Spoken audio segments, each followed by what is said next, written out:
देवस्नान पूर्णिमा अवसर में हनुमान शक्ति जागरण मंच पक्षर जलदान शिविर आयोजित। पवित्र देवस्नान पूर्णिमा और महापुरुष अच्युतानंद शून्य समाधि दिवस अवसर में हनुमान शक्ति जागरण मंचर सभ्य द्वारा पद्मवन पीठ नेमाल ठारे एक जलदान शिविर और प्राथमिक स्वास्थ्य सेवा सहायता केन्द्र आयोजन करा जायतिला।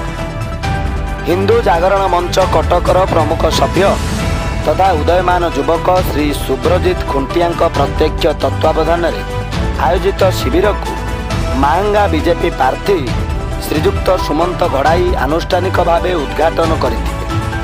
प्रबल करारे महापुरुषों दर्शन पाई राज्य तथा राज्य बाहर आसीथिबा श्रद्धालु भक्त माननकु संगठनर सभ्य माने जलदान करने सहित प्राथमिक स्वास्थ्य सेवा और असह्य गुळुगुळी को आखि आगरे रखी भक्त माननक उपरे जलसिंचन करथिले।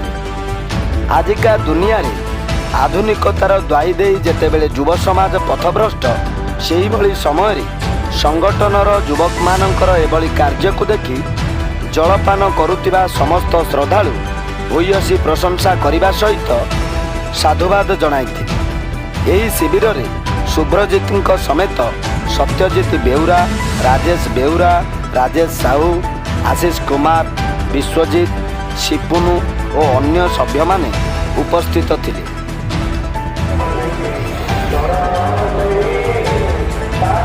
भाई अपना परिचय देवे।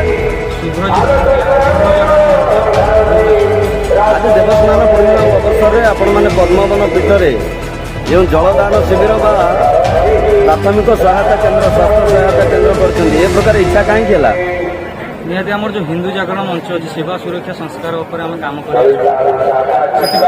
जेहेतु आम हिंदू धर्म जगन्नाथ को आम मानुचु आज प्रत्यक्ष भाव में अच्युतानंद जगन्नाथ दर्शन दौरान भक्त मैंने बहुत लक्ष लक्ष भक्त मैंने आसुच्च आम छोटिया सहायता खाली केते वर्ष है ये कार्य कर 4-5 वर्ष लगातार भाव में प्रत्येक वर्ष तो कौन कहे जिते कि आप कटक नेमालू अमिताभ महापात्र रिपोर्ट NewsA7।